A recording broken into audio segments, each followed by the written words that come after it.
everyone. My name is Ilan Boro, and I'm a research scientist at Facebook AI Research. So we do all kind of research on all parts of AI, vision and language, and understanding people and understanding what they're saying and what an image looks like. And we have offices really everywhere, like 4 or 5 different offices, and I'm very excited to be here next time.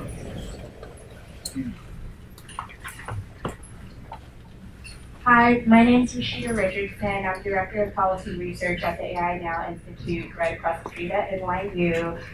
We're an interdisciplinary research institute that focuses on the social implications of AI, machine learning, and automation.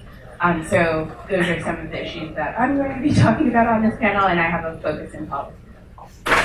Hi, my name is Maria Piche. I'm the COO of a company called Pymetrics.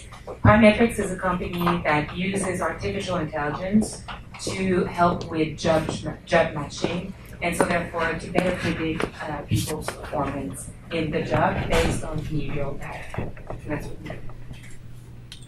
Hello, so my name is Aurélie Jean. I'm a computational scientist, so I've been using AI automation more specifically and mathematical modeling, computational science, a different area, like in medicine for 7 years, 4 years in engineering, 2 years in economy and finance in New York. And now I have 2 companies, one in Los Angeles, I'm the CTO of a mixer, and one based in New York, but working between Europe and the US in Silicon Valley. Thank you so much. Part of what I'm so excited about this group is we really kind of hit all of the, I think, important elements of this conversation. We've got computer scientists who can actually talk to the technology. We've got actual operators who can talk to what it looks like building a company on the back of this technology. And then we have Rashida too, who can comment on the policy. Well, we can all talk about the ethics of it, but who's kind of deep in that. So I'm really excited. But what I want to start with, and I don't think we need to do a whole tutorial on AI. And so maybe Marie, I'll start with you, because you can maybe talk a little bit about what Pymetrics actually does, and as part of that conversation, we can talk a little bit about like what. I assume most people here have an idea of what AI is, but I find that often when you start these conversations, it's like this crazy word, and it can mean anything. And are the robots coming? And like, what does it actually mean? You guys do, and then if everyone else can weigh in, it's like, where are we with regards to AI? Yeah, I'm actually probably going to quote AJ. He's a professor at University of Toronto, and for me, he gives the most easy to understand AI. So he uses the example of driving cars, self-driving cars. So back in the days when you needed to do a self-driving cars, if you ever had a computer class, you remember the if-then statement. If you do this, then you do that. If you do this, then you do that. So back in the days, it was very simple.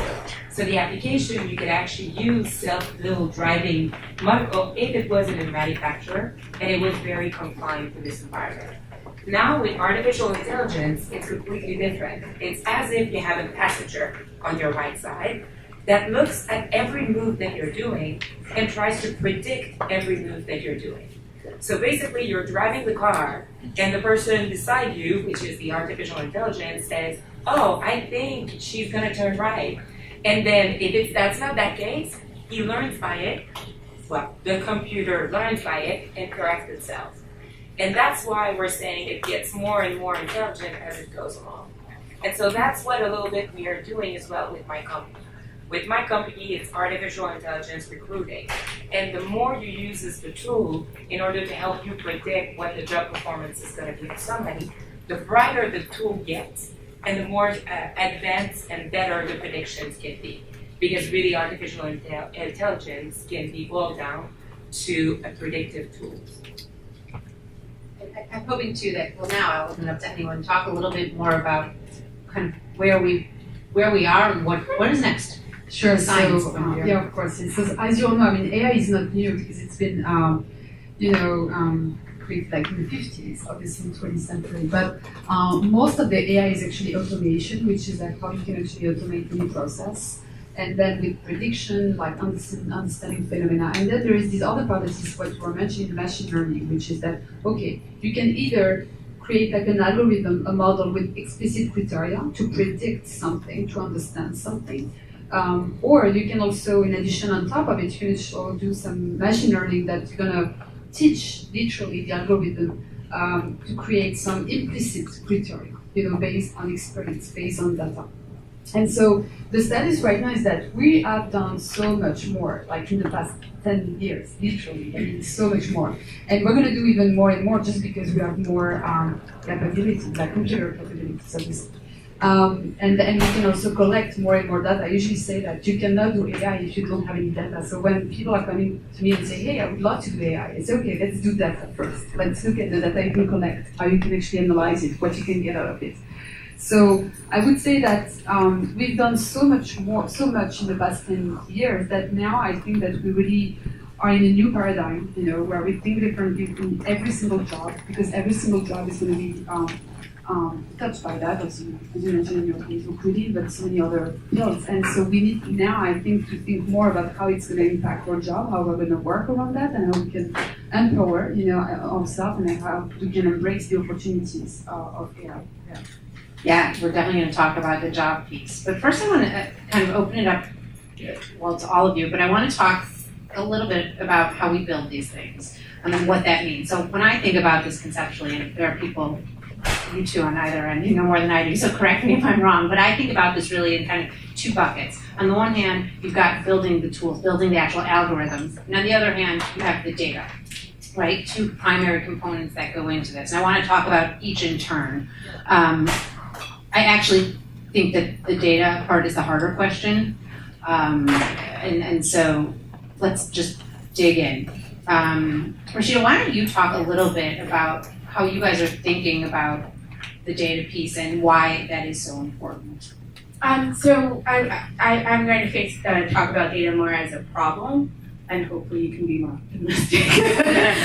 But data has served as a problem because a lot of the existing AI machine learning systems are using what data is available, and often data set, or they're not using data that they themselves are creating. So it's often data that's free. So you're either getting it from government information, public sort of open data, or other data sets that may be free or cheap or just easily accessible. And the problem when you're going for what's the easiest to have access to is often those data sets are incomplete.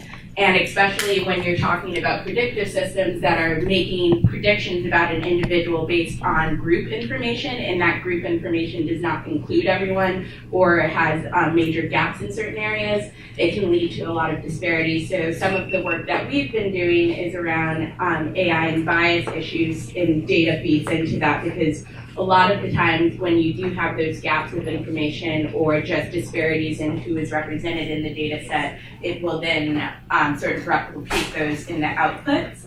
And that's not necessarily like an optimization that, depending on like what the specific tool is being used for, that we would want as a society.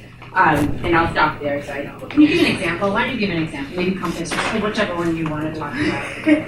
Just so we kind of all make sure we understand what this means in practice. Yeah, so I'll use a simple tool. So if you have, let's say, I'm not trying to use a job out. I immediately thought of one. It's like, I won't do that because that's your company.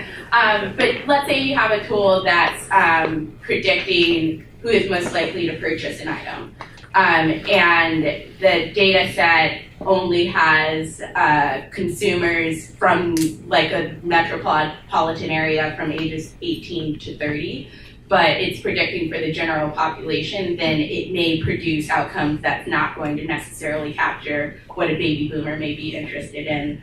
And the problem there is that if you aren't properly representing everyone, then certain opportunities may be sort of cast off for that certain group, or they may not be able to take in certain opportunities. So that's like a really big one, mostly because I think I can go into more specifics about specific type of tools and their problems, and a lot of them vary based on the data and as well as the sort of decisions around design of the algorithmic tool, but I'll stop. I know Karen hasn't spoken, but I have two examples if that can help.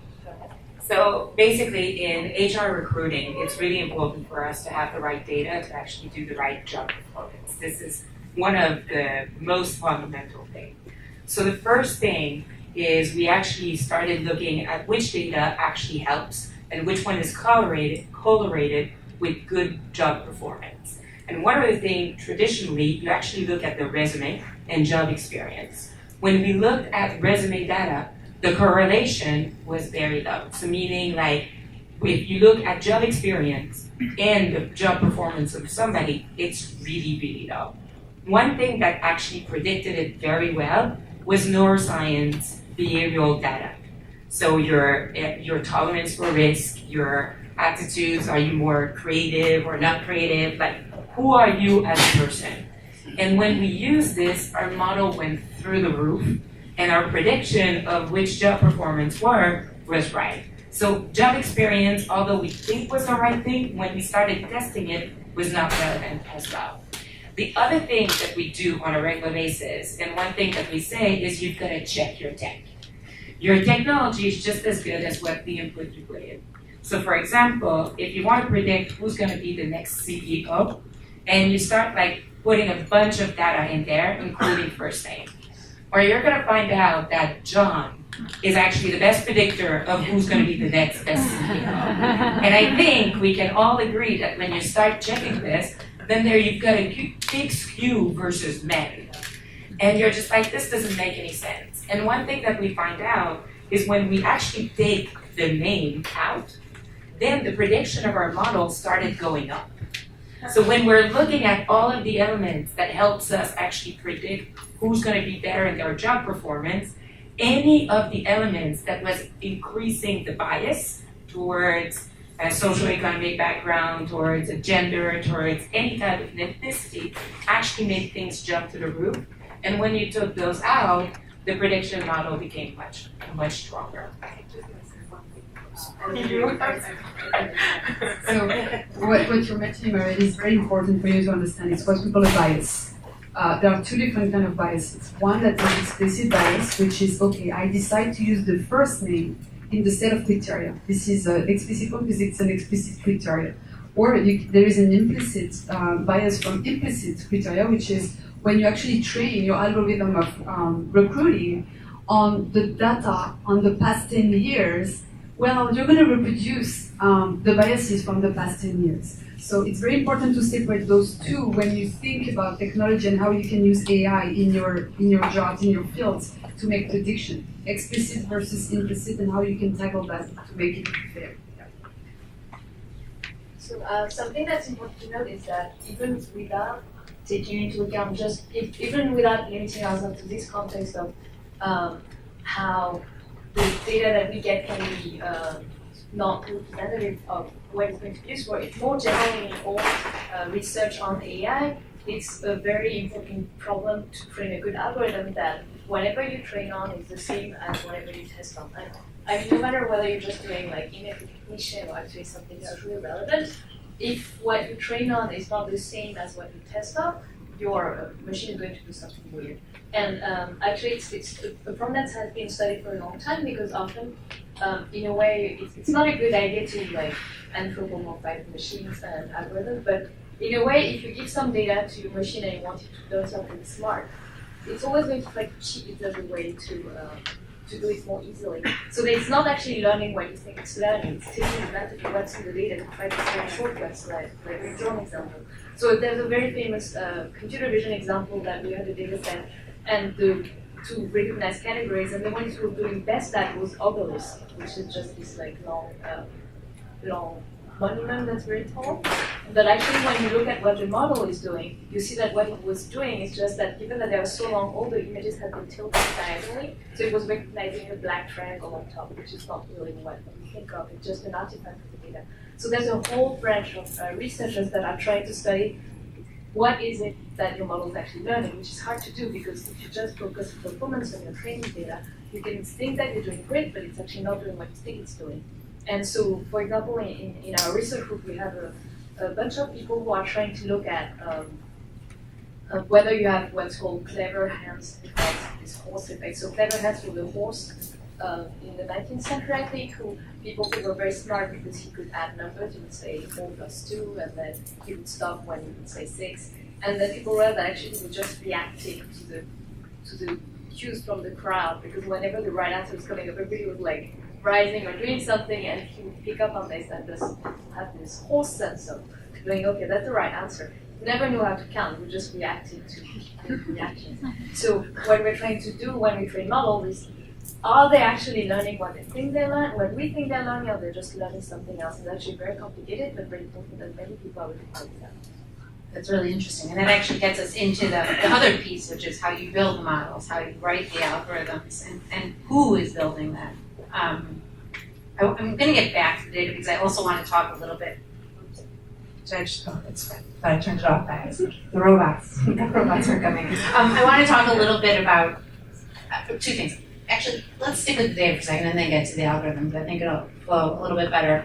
How do we, well, Ilan, according to you, it's very hard to correct for because there's probably things we're all missing when we look at them. But what can we do, either as data scientists or as companies or as the public, and I'll open this to whoever wants to talk on it, what can we do to make sure we have better data? What can we do to ensure that the input is more diverse, inclusive, representative? I mean, when you talk about that implicit bias question, I mean, to me, that is by far the most kind of troubling, knotty proposition here. Like, our societies have long histories of not being inclusive, and it would be incredibly dangerous to bake that in. But at the flip side, of course, progress is good and technology is good, and I'm kind of starting from that point. But how do you reconcile those things? What do we do?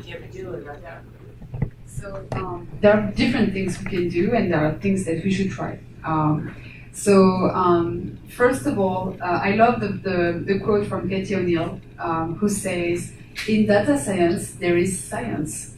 So I say that because most of the people who manipulate data, they don't apply science on it. When I say that, it's kind of provocative, but you understand what I mean. Is that when you have a set of data, you need to test the set of data. You need to test the representativeness. You need to analyze it. You know what I mean? So you need to test the sensitivity of the answer, of the prediction based on the data. So let's do science on the data, first of all. Second of all, I mean, we are in a panel on diversity, obviously, so we know that there have been many studies about that when there is like a group of diverse people who are actually thinking about an idea, they actually focus on their differences and other differences, possible differences. So in other words, if at some point we decide which data we take, and we know that it's difficult, and look, we're only women. If there was a man, we would think differently. So if it was another person from, I don't know, from any other country of the world, we would think differently. So it's important to have like a diverse set of people who are thinking about the data we're going to collect.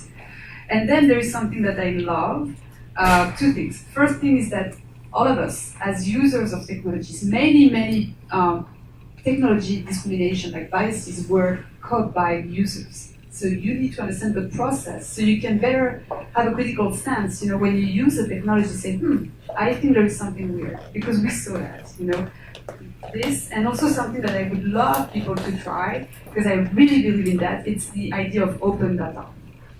If you want to get data that is as representative as possible, well, the best thing is not to control the source. So why not opening a source of data where anyone could put their data, and you're in New York here, we are in New York. New York is the best example in the world of city, who has the best open data platform developed by Mike Bloomberg, who did an amazing job. And it was very interesting because they were capable of improving the city, and so biases that they had themselves, about the city. So it's very interesting. So I believe in open data platform, even though it's not, we know it's not perfect, but we could also investigate this solution for it. I just want to add two things. First of all, we're putting all of our information on open source this week, because one of the things that we really believe in at Pymetrics is unbiased information. And at this point, we're looking at all of our competitors, and we're the only one that actually, and we keep saying this, the simple way of saying it is check your tech. You're responsible for the data you put in, you're responsible for the result that comes out, and you're responsible for making sure that it's accurate. The one thing that I want to add, though, is making sure that things are unbiased. Teaching a computer, an algorithm to do it, it's not easy, but it's feasible. But I want to point out that from a business point of view, I went to 10,000 different unbiased training. And training the human to be unbiased might actually be harder than actually training an algorithm.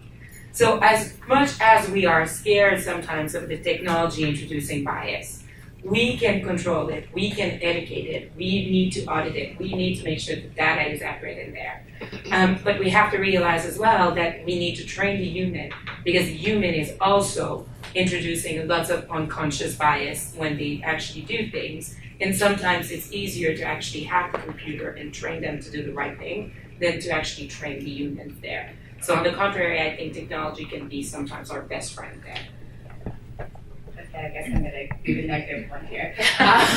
But first, I want to say I think one solution is checking the tech. And, one option that has been coming up in a lot of the research is like pre-processing checking, where you're not only checking to see if the data is representative of the group that you're trying to make decisions about, but also looking for proxies, because a lot of the times you may not have data that's explicitly saying something about someone's gender, race, or another protected category, but is something that is related and will produce the same biased outcomes. Like a name, like John. Yeah, like a name like John, or connections with socioeconomic status. So I often use like neighborhood, at least in the United States, because we have a major segregation issue, often correlates with economic status and also racial categories, because a lot of neighborhoods only have certain demographics. So it's pre-checking for a lot of things that can compound and create other bias issues, but one of the challenges, which is why I preface this and that I'm going to be the negative person, is the law. And that's where I put on my lawyer hat, and that at least within the United States context, this is where we have a problem with attention with like privacy laws, and that I think it's great to have everything open, but there's also a lot of concerns to having all of your information available.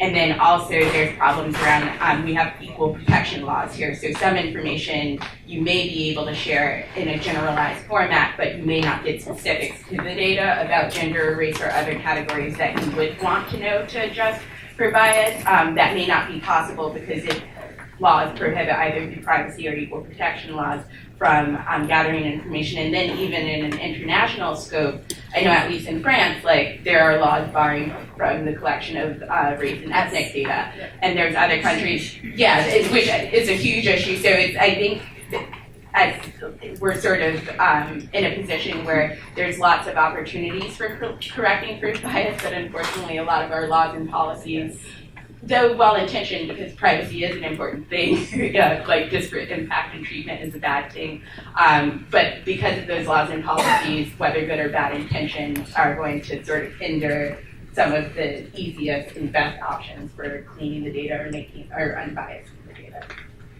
Actually, I want to agree with this in the sense that, in fact, when what we see when imagine you're trying to train a model and you say, I don't want to use gender information and I don't want to use racial information because I don't want to use those attributes. Often what the model is going to do is it's going to find correlates of these and they do exactly the same as it was using that information by reconstructing it from other basically because the data set was biased, let's say. And a way to correct for it that we know we could use would be that you train another machine that tries to take the outcome and tries to predict the attribute that you did not want to use. And if you're capable of predicting, let's say, the gender, it means that you're still using it. But to do that, you have to actually use gender, which you're prohibited to. So it means that you cannot correct for this in a way that would make your data look the way you're trying to make it look. Your algorithm will, let's say, not like agnostic to gender or race. You can't do this because you need those to correct for that, which you're prohibited to. That creates lots of difficulties. Something else I want to point out is with the idea of opening the data, this is, again, what's really important is to make sure that what data you end up using and having as input is the same that what you're going to end up in the end. And one problem with sometimes open data, which will hopefully be solved later, but for now it's still a problem, is that the fact that you're relying on people who actually have decided to open the data makes it so biased, because often it's going to be a certain type of people, a certain type of cities. And for example, New York City is opening all the data. If we train everything on New York City, we're going to have a New York City model, which is not really a better. So that would be so great. Yes, right, of course. But so there's also this issue of like self-selection bias. So it's basically what you always want to see, and again, as I always said, data science has science in it. So at any point, it's always important to check that if you look at what the data you're actually testing on, so when you're using the system in the wild, if it doesn't look like what you had when you were training, no matter the reason, it means you have a problem. And from that, then you see what you can implement. But that's something that you should always do. It's like look at whether the outcomes you get are what you are hoping.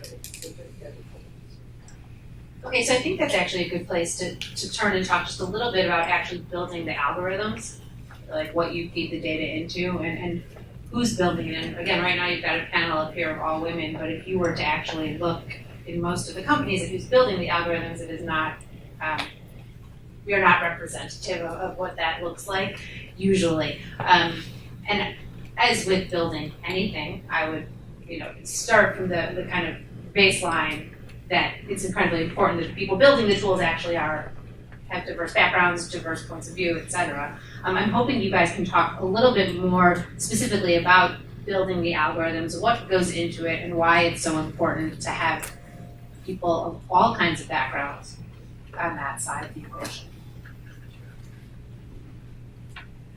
So it's a hard question to answer because it depends on the algorithm, the application, the field. It's so difficult to answer this question. I can answer from my experience, and especially the issues that I faced. Because which is important is that when I develop algorithm, what I've done is that I first of all I looked at what people did before, and because you learn from mistakes, obviously. Then when I build my algorithm, I define some criteria, literally some math, with criteria. And then I try to find the data that I can use to to define the criteria, the value of the criteria, let's say. And then I use simulations, so I run this algorithm on different set of data and I try to see the output and to criticize literally the output based on what I want to learn. And it's very abstract like that. So I'm going to give you a precise example. For instance, I worked on traumatic brain injury, on which I had actually to create a model of the plasticity of the brain, as well of its morphology, its geometry, to actually understand the mechanism of traumatic brain injury in humans, after collision, this kind of thing. And what was interesting is that it's really, really hard to get that on a human, as you can imagine, because you cannot really have captors inside, you cannot really hurt a human to get data, so it's pretty hard. So, and they do that on cadaveric human, but obviously we know that the elasticity is different, there is no water, so what people are doing is that they are working actually on animals.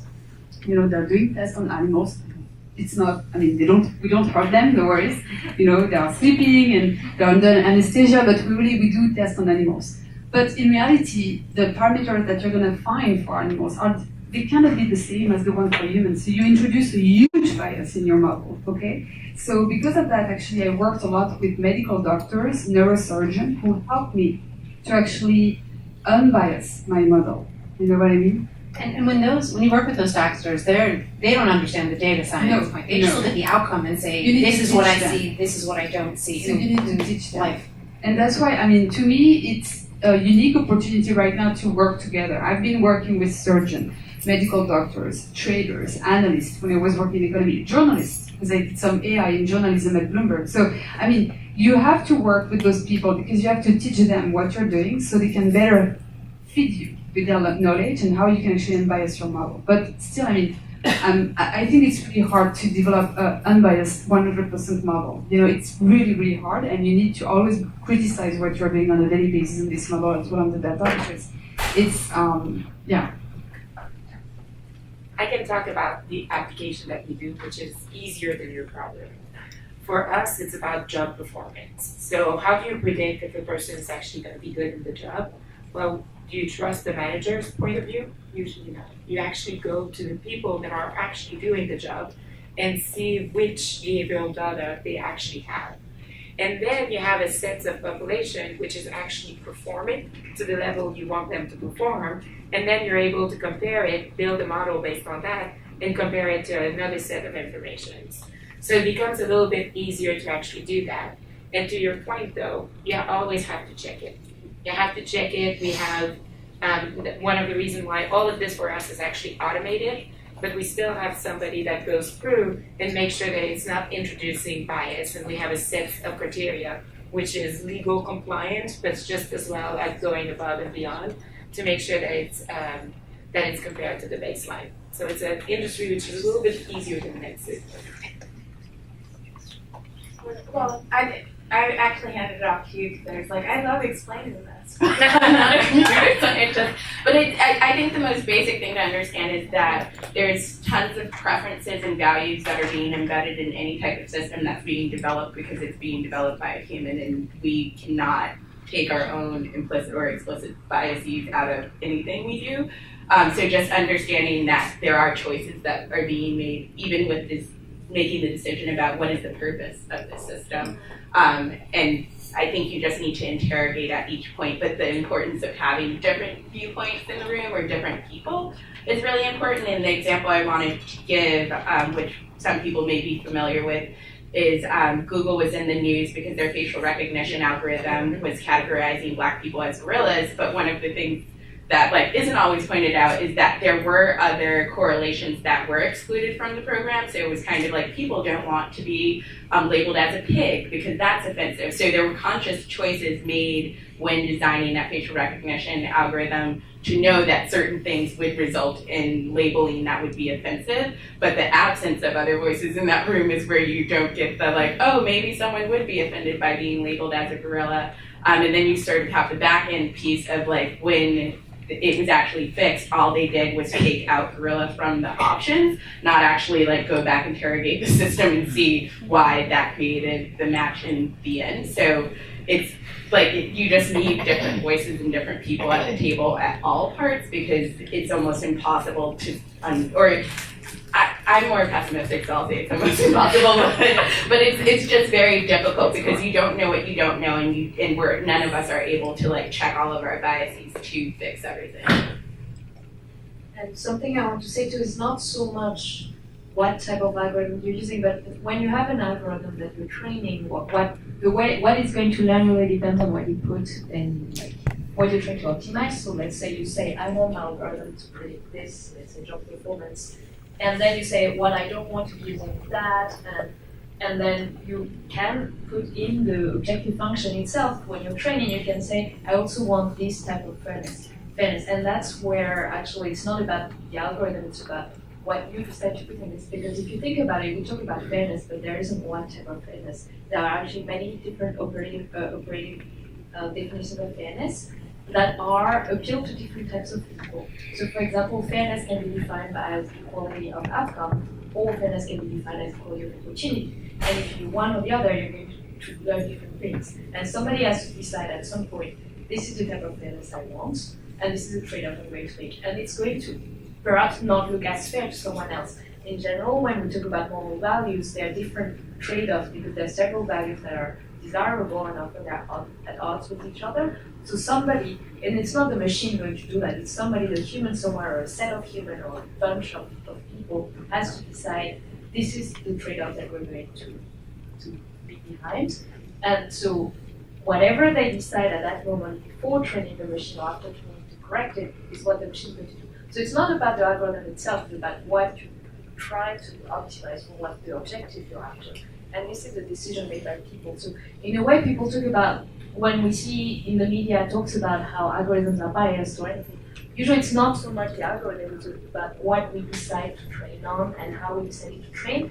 And the decisions of what the objective should be actually not solved. That's why people have bias too, because there's disagreement about what the optimal fairness would be.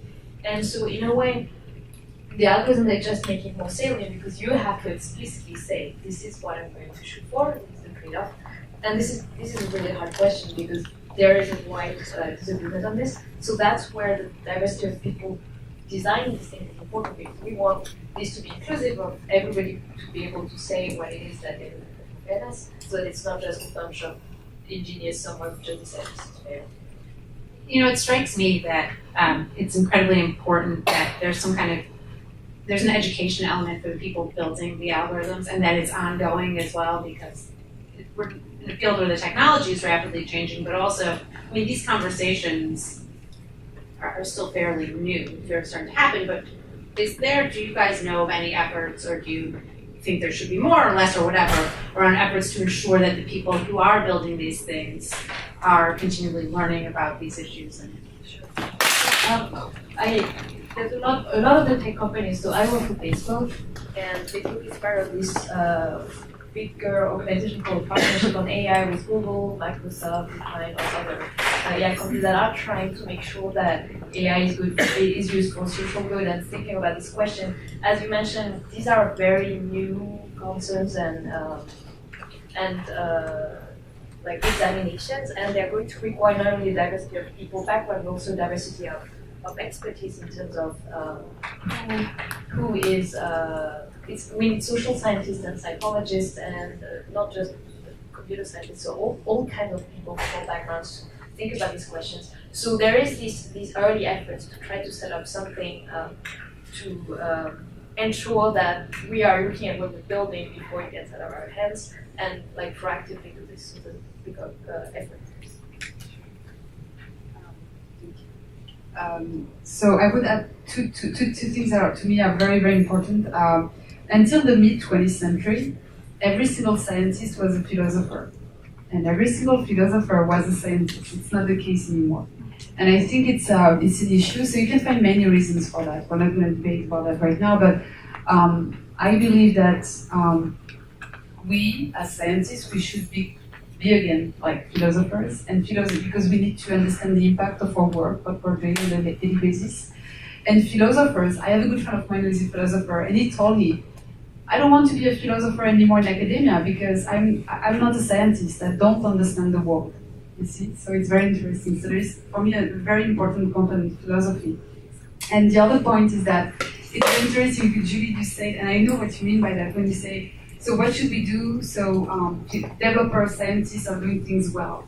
Well, I think it's not only them. It's not only us, like scientists and developers. It's every single person. Because to me, the bias is from the person who has the idea, the person who developed the idea, scientists and developers, but also the person who is marketing the idea, the product, the person who is selling the product, and the user. So everyone along the process needs to be aware of the process itself to actually catch the bias or catch the discrimination before it goes out. Yeah. So to me, it's collective, so that's why education is so important in training and, for everyone to understand how we do things. I think I'm going to do one or two more questions up here, and then we're going to save time for audience questions. But I'm really glad you talked about that.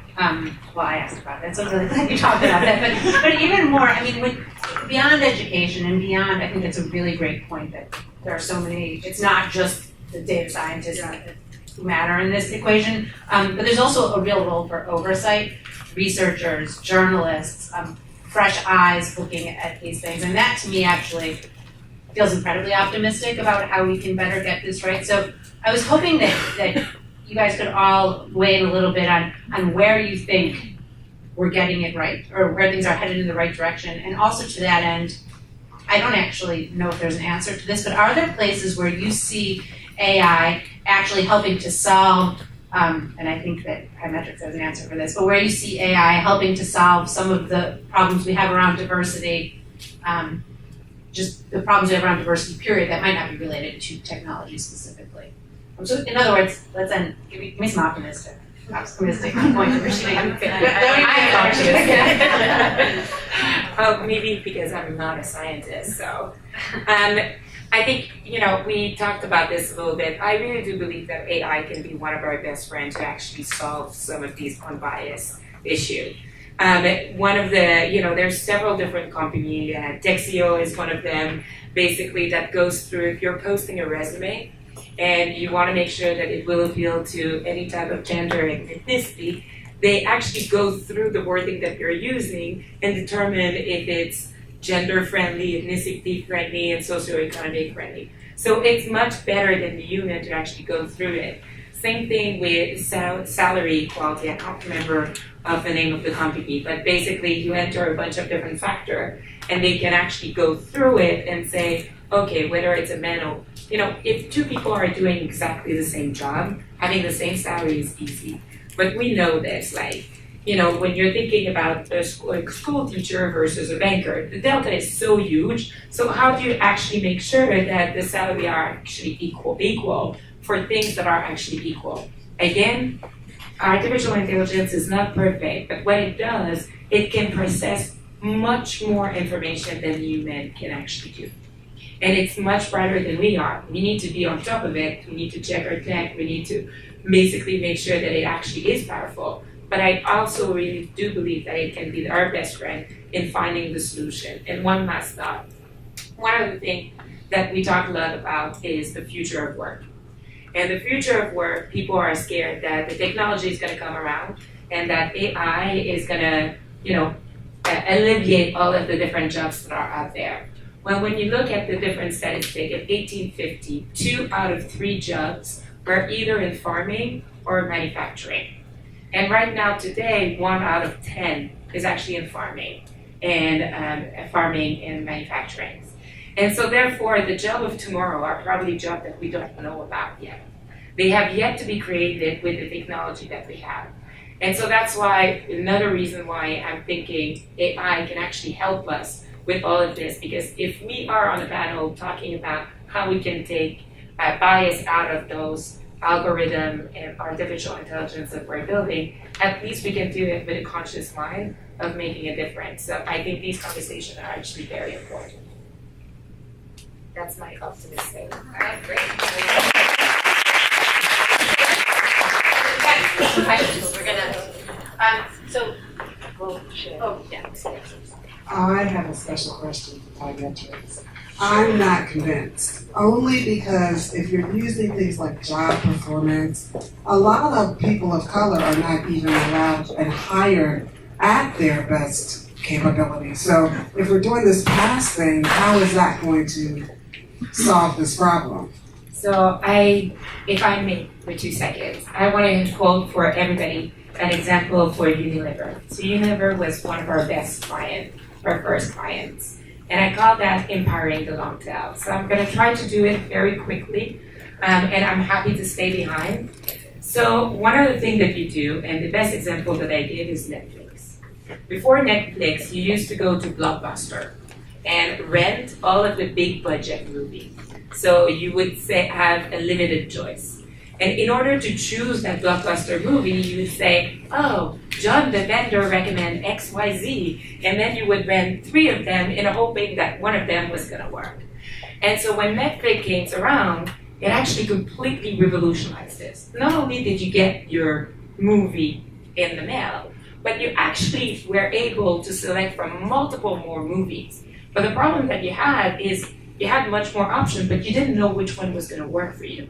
So through artificial intelligence, the more movie you see, the more they can actually predict which movie is going to work with you. So that's what we call empowering the long tail. So all of these movies that were not available for you, or that you wouldn't even spend 2 minutes thinking of, all of a sudden they're offered in front of you. And that's exactly what we do. So let me give you the example of Unilever. Unilever used to go to 5 to 10 different colleges to actually pick from these colleges. And then once they actually built the model, they were able to open it to 2,500 different colleges. So all of a sudden, they're getting flooded with so many different applications. And they recruited, as a result, the gender and ethnicity was improved. But what was so much more impressive, at least to us, was the social economic background. The social economic background of people that they ended up hiring was so completely different that they had to change their policy. These people did not have the money to actually go to the interview or applications to actually move somewhere else. So they had to change completely their way of doing things. And I'm happy to stay behind and explain to you all of the different things and how we can do this. But you see it in the result.